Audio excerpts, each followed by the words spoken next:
Assalamu alaikum viewers and welcome back to my channel Study Law with Bushra.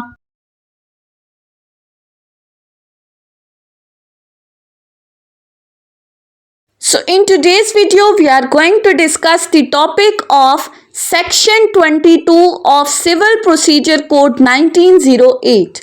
But before starting the discussion, I request you all to please subscribe to my channel and don't forget to press the bell icon for latest updates. Do share this video with your friends and don't forget to comment your feedback. So let's move towards the discussion. Section 22 of CPC deals with the topic of power to transfer suit which may be instituted in more than one court. अब इस section के अगर आप title को देखें तो यहाँ पर transfer and withdrawal of the suits की बात की गई है. Power to transfer the suit which can be instituted in more than one court, कि अगर एक से ज्यादा कोर्ट्स के पास ये पावर है कि वो किसी सिविल सूट को सुन सकती हैं, तो अगर कोई पार्टी उन सिविल सूट्स को एक कोर्ट से दूसरी कोर्ट में ट्रांसफर करवाना चाहती है तो उसके लिए क्या रिक्वायरमेंट्स हैं, इस सेक्शन के अंदर उन पावर्स को डिस्कस किया गया है. सिंपली अगर हम इसको डिस्कस करें तो अगर कोई एक सब्जेक्ट मैटर है जिसको सुनने की कॉम्पिटेंसी एक से ज्यादा कोर्ट्स के पास है, तो फिर उस सिविल सूट को ट्रांसफर करने का एक से दूसरी कोर्ट में क्या तरीकाकार है, किस वक्त ट्रांसफर किया जाएगा, कैसे एप्लीकेशन दी जाएगी, या मजीद क्या क्या रिक्वायरमेंट्स हैं उस केस को ट्रांसफर करने के लिए, ये तमाम सेक्शन 22 बताएगा. सेक्शन 22 की बेयरक्ट लैंग्वेज को देखें तो वो क्या कहता है. Where a suit may be instituted in any one of the two or more courts and is instituted in one of such court, any defendant after the notice to the other parties may at earliest possible opportunity and in all cases where the issues are settled or before such settlement apply to have the suit transferred to the another court, and the court to which such application is made after considering the objection of the parties shall determine in which of the several courts having the jurisdiction the suit shall proceed.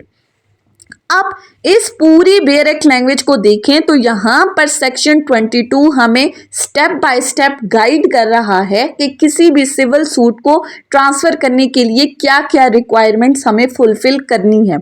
सो सबसे पहली बात, section 15 से 20 को mind में लाएं, वही territorial jurisdiction of the courts को.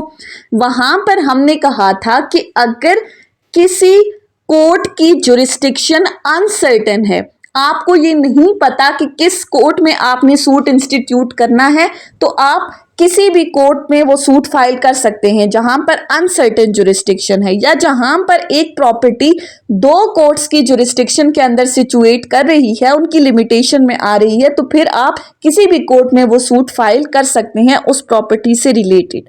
सो यहाँ पर भी सेक्शन 22 ये कहता है कि अगर एक सूट एक से ज्यादा सिविल कोर्ट्स में फाइल किया जा सकता है, दो या दो से ज्यादा कोर्ट्स कॉम्पिटेंट हैं उस सिविल सूट को सुनने के लिए.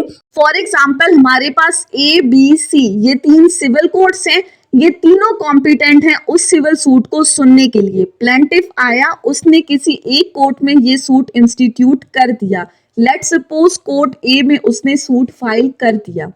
प्लेंटिफ ने सूट फाइल करने के बाद जब समन जारी किए, उसके बाद जब डिफेंडेंट आया और डिफेंडेंट ये चाहता है कि कोर्ट A के बजाय ये सूट कोर्ट B या कोर्ट C में चले, लेट्स सपोज वो इसको ट्रांसफर करवाना चाहता है किसी और कोर्ट के अंदर, तो उसके लिए वो क्या प्रोसीजर एडॉप्ट करेगा. सेक्शन 22 ने कहा कि डिफेंडेंट की सबसे पहली जिम्मेदारी ये है कि अगर वो किसी सिविल सूट को एक कोर्ट से दूसरी कोर्ट में ट्रांसफर करवाना चाहता है तो वो पहले प्लेंटिफ को नोटिस देगा. किस चीज का नोटिस देगा? कि मैं इस सूट को इस सिविल कोर्ट से दूसरी सिविल कोर्ट में ट्रांसफर करवाना चाहता हूं, उसको इन्फॉर्म करेगा. और उस नोटिस को वो कब इशू करेगा, अब यहां पर आगे बताया कि अगर तो सूट इंस्टीट्यूट हो गया है और अभी इश्यूज फ्रेम होने हैं, या फिर इश्यूज फ्रेम हो चुके हैं, इश्यूज फ्रेम हो रहे हैं, उस टाइम पे ये दो जो हैं वो टाइम पीरियड्स बताए गए हैं कि इस टाइम पे डिफेंडेंट ने नोटिस देना है प्लेंटिफ को, उसको इन्फॉर्म करना है। अब नोटिस दे दिया, प्लेंटिफ को इन्फॉर्म कर दिया कि मैं सिविल सूट को ट्रांसफर करवाना चाहता हूं, तो फिर ऐसी सूरत में वो एक एप्लीकेशन फाइल करेगा। किस चीज की application? Transfer of the suit की एप्लीकेशन। अब ये एप्लीकेशन किस कोर्ट में फाइल करेगा ये सेक्शन 22 नहीं बताता, बल्कि ये सेक्शन 23 बताएगा, जो हम आगे डिस्कस करेंगे। उसमें सिचुएशंस बताई गई हैं कि कब कब किस किस कोर्ट में आपने ट्रांसफर एप्लीकेशन देनी है। इस सेक्शन की हद तक क्या है, नोटिस दिया डिफेंडेंट ने, इन्फॉर्म कर दिया प्लेंटिफ को, उसके बाद एक एप्लीकेशन लिखेगा ट्रांसफर की।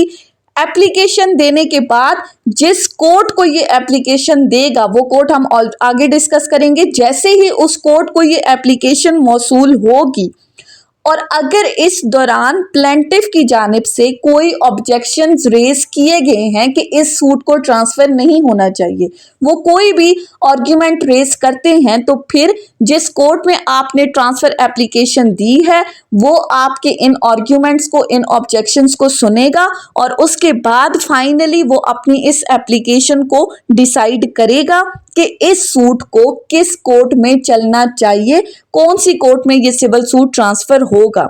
सो सेक्शन 22 सिंपली क्या है कि अगर एक सिविल सूट है जिसको सुनने की कॉम्पिटेंसी दो या दो से ज्यादा कोर्ट्स के पास है और प्लेंटिफ ने किसी एक कोर्ट में सूट इंस्टीट्यूट कर दिया, उसके बाद डिफेंडेंट ये चाहता है कि इस सूट को दूसरी सिविल कोर्ट में ट्रांसफर होना चाहिए। इसके लिए क्या क्या रिक्वायरमेंट्स हैं?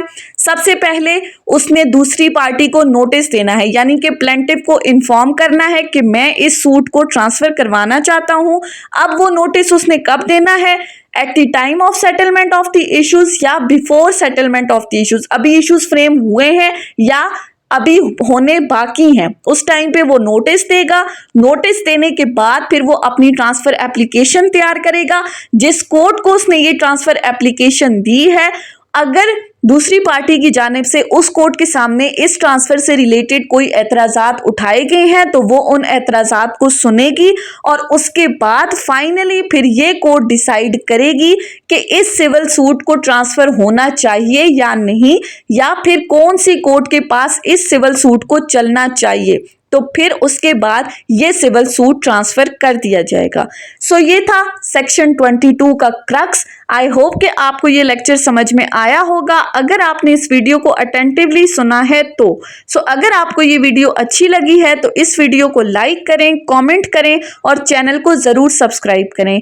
Thank you so much for watching this video. Till then, अल्लाह हाफिज़।